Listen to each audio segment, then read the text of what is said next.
Welcome back. Doing well for the markets, very close to the highs of trade, and that's primarily because of a major breakthrough that has happened in the fight against COVID. What could be the major breakthrough actually? Because Pfizer and BioNTech have announced the first interim efficacy analysis of the phase 3 trials of their two-dose vaccine, which shows over 90% efficacy in a fight against COVID. In fact, we also spoke with Kiran Mazumdar-Shaw earlier today, who's the executive chairperson of Biocon, of course. Let's listen into what she had to say on the possibilities going ahead. The Pfizer vaccine is unlikely to make its way to India because, the ultra cold chain that it requires of minus 70 degrees is something that we may not be in a position to handle. You might be able to basically, deal with such a cold supply chain in some parts of India in the cities, but certainly it's not something that will be conducive for India. Well, you heard it. If the vaccine's round the corner, then cold chain logistic companies, they're going to be critical to its distribution. Snowman Logistics, well, they could be one such company. To discuss this and what's their view, we have Mr. Sunil Nair, the CEO of the company, who joins us. Hi, Mr. Nair. Two statements stood out of what Ms. Kiran Mazumdar-Shaw said. She said that it's unlikely to make it to India, and maybe, in fact, the cold chain is not equipped enough to bring it. I wanted your thoughts on this. Do you believe Snowman Logistics can help out in this? And also, I think there's a difference in terms of temperatures. Till what degree, negative, minus 30, minus 40 degrees, are you equipped? And what would be the need with regard to this particular Pfizer vaccine that they're talking about? Okay. So see, there are multiple candidates who are trying out their own vaccines. And the temperature range is also kept in mind while they are, considering the countries they want to target. Coming specific to the Pfizer, there has been multiple news articles saying different temperatures. So some said minus 17, some said minus 80. The latest that I read in the morning from Economic Times, it says minus 17, 17. So if it is minus 17, 17, or even up to minus 30, there are cold storages available. In fact, all our cold storage facilities can take care of that temperature, so there is no problem. Transportation also is available. But if it is minus 70, then yes, not just for India, any country on this earth will have this difficulty of logistics, storing as well as transporting at that temperature. And hence, someone will have to come up with a different technology. There are technologies available. But those technologies, typically cryogenic technology, is used for smaller storages. That won't be sufficient for the volume that we are talking about in terms of COVID vaccine.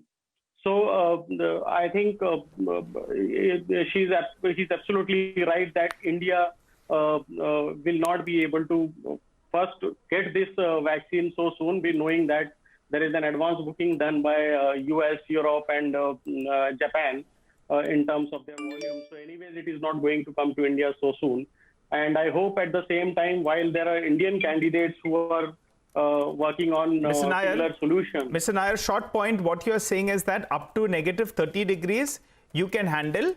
If it is beyond that, if it is minus 50, minus 70, then it will be difficult. Is that correct? Yeah, so up to minus 30, we can handle without any modification in our facilities. Okay. We can go up to minus 40 with minor modifications. Below that, it would be difficult. And you're the only person who can do up to minus 30, or are there other players as well? Because if you're saying that, if this vaccine, say, for instance, does come to India, minus 70, maybe some international players, do they have the capability to do that? Not at that large scale. Because the technology itself is made for very small, like we have home fridge, only that size you can make to go up to minus 70. Bigger sizes are not as of now available anywhere in any country. Okay, so it will be totally, a different solution that one will have to come out with.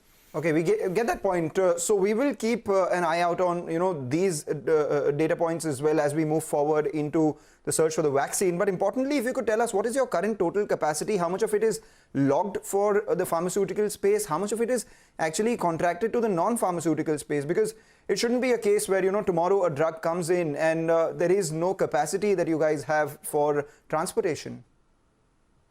No, so as I said, going up to minus 40, if I take that as, then we have 1 lakh pallet positions total capacity.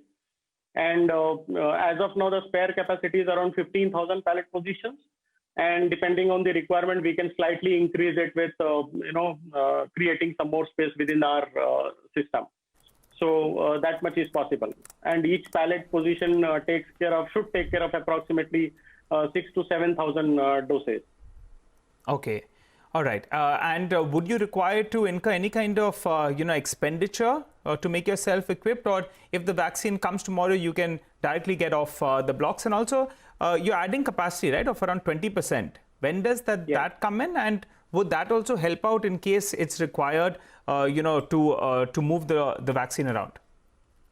Absolutely. So we are adding 20% capacity, and that should be up and running by March 21. And all those additions are also capable of going up to -30. And they are all available immediately. The 15% which I said is available immediately with -30 capability. And if you have to go to -40, we will need just 1 month's time for us to modify it, which will be done need-based. And quickly before we let you go, how many total dosage would be required as per you? Because you said that we have around 15,000 pellets available. Each of them can carry around 6,000, 7,000 doses. What's the total requirement for the doses in the country? Maybe 50 crores, 35 crores, the number that you would have would be? I don't have that number. I am assuming everyone will need at least 1 dose, but there are a couple of vaccines which are saying 2 doses, 1 dose, and then there's a booster. So 1.3 billion into 2 is what I would estimate. How many can you bring? Everyone would like. How many can you bring with the existing capacity? With the existing capacity, we can go up to 10 crores of vaccines can be stored in our facilities with a 15% capacity available. All right. Thanks a lot for joining in and giving us all those details. So we will keep an eye out on when the vaccine comes.